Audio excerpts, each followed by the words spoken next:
बहुत सारे टीचर जो भी सिलेक्ट हुए हैं TRE 3 में, या फिर उससे पहले भी जो लोग सिलेक्ट हुए थे, जो लोग भी जॉब में हैं बिहार में, तो मैं आप लोगों को बता दूं कि देखिए बहुत सारे तो ऐसे हैं कैंडिडेट जो भी सिलेक्शन से पहले ही जिनका यूट्यूब चैनल था, और जिनका भी यूट्यूब चैनल है तो वो अब छोड़ तो देंगे नहीं, ऑब्वियस सी बात है। इवन मैं भी, मेरा भी यूट्यूब चैनल, अगर मेरी भी कभी जॉब लग जाती है तो मैं भी अपना यूट्यूब चैनल तो नहीं छोड़ूंगी। लेकिन देखिए बिहार सरकार ने स्ट्रिक्ट जो है वो आदेश दिया हुआ है कि जो लोग भी BPSC टीचर हैं उन लोगों के लिए देखिए नोटिस क्या आई है, तो मैं आप लोग को पढ़ के बता देती हूँ। देखिए बिहार के स्कूलों में गुटबाजी की आ रही हैं शिकायतें, यानी जो ACS हैं, जो S सिद्धार्थ हैं, उन्होंने जो निर्देश दिए हैं कि कोई भी सरकारी शिक्षक कोचिंग में नहीं पढ़ाएंगे, पढ़ाने पर कार्रवाई की जाएगी। यानी जो भी BPSC टीचर हैं वो लोग कोचिंग में नहीं पढ़ाएंगे, टीचर को कोचिंग पढ़ाने पर रोक लगा दी गई है। यानी जो भी टीचर हैं वो कोचिंग नहीं पढ़ा सकेंगे, और सरकारी स्कूल में जो नामांकित बच्चे हैं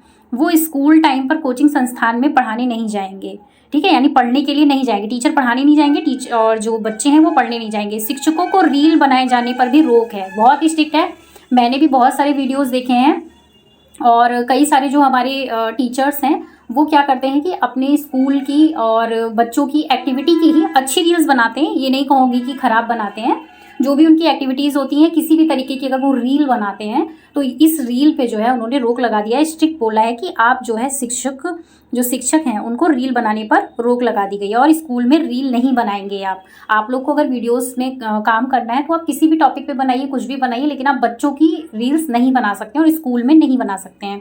बिहार सरकार में जो शिक्षा विभाग के अपर मुख्य सचिव हैं S सिद्धार्थ जी, उन्होंने ये बातें संवाद के दौरान कही हैं। देखिए ऑब्वियस सी बात है, सभी यूट्यूब चलाते हैं तो उन्होंने देखी होंगी, तो उनको लगा होगा कि नहीं बनानी चाहिए, तो इसलिए उन्होंने बोला है। बाकी उन्होंने कहा कि प्राइवेट कोचिंग व ट्यूशन जो सरकारी टीचर हैं वो नहीं पढ़ा सकेंगे, यानी आप किसी प्राइवेट कोचिंग में भी नहीं पढ़ा सकते हैं। जैसे कुछ टीचर्स होते हैं, सोचते हैं कि चलो हम अपना अभी तो जॉब कर रहे हैं, बाद में हम अपना कोचिंग इंस्टीट्यूट खोल लेंगे या फिर हम किसी प्राइवेट इंस्टीट्यूट में पढ़ा लेंगे, तो वो भी नहीं कर सकते हैं, ना ही वो कोचिंग चला सकते हैं। इसके साथ ही कोई भी सरकारी स्कूल में नामांकित कोई भी बच्चा भी स्कूल टाइम पर कोचिंग नहीं जाएगा। ऐसा नहीं है कि आप जो है स्कूल टाइमिंग है और आप कहीं भी जाके कोचिंग पढ़ रहे हैं, ऐसा भी नहीं होगा।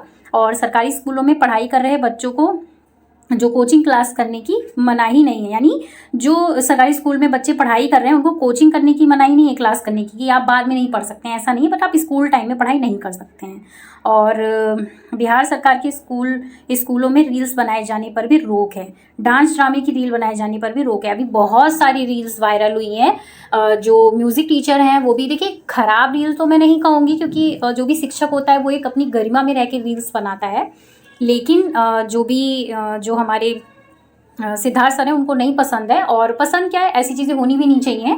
तो ठीक है, आप लोग एक गवर्नमेंट जॉब में हैं तो आप लोग को ये सारी चीज़ों का ध्यान रखना चाहिए। वैसे भी देखिए बिहार में क्या है कि हर एक छोटी छोटी चीज़ों पे नोटिस डाल देते हैं, हर एक को जो है वो हटा देते हैं। तो ठीक है, इतनी मुश्किल के बाद अगर आप जॉब लगी है और आपका एक यूट्यूब चैनल है तो बिल्कुल आप अपने समय का ध्यान रखिए और वहाँ पे रील्स मत बनाइए। जो भी आपकी चीज़ें हैं आप बाद में चीज़ें कर दीजिए, ठीक है। तो ये थी एक इन्फॉर्मेशन जो मुझे लगा कि शायद नए टीचर्स हैं उनको नहीं पता होगी, या जिनका यूट्यूब चैनल है उन लोगों को नहीं पता होगी। तो बाकी वीडियो पसंद है और लाइक से सब्सक्राइब करना मत भूलिएगा। धन्यवाद।